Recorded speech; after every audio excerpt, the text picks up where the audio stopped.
how to share notes on Instagram with only close friends. Hey everyone, welcome back to the channel. In this video I'm going to guide you on how you can share notes on Instagram with only close friends, so make sure to watch the video till the end.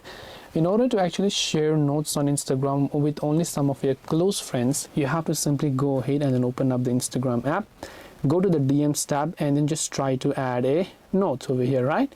So I'll just type in anything.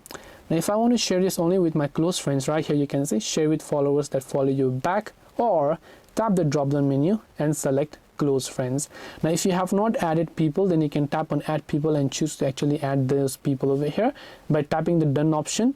And now, so the trick is write your note, and at the bottom you'll find this pop-up where you have to select close friends. Then once you tap on share, that note will get shared to only some of your close friends, and this way you'll be able to share notes on Instagram with only close friends. Hope this video is very helpful. If you have any questions, feel free to also leave them down below. Thank you for watching and see you in the next video.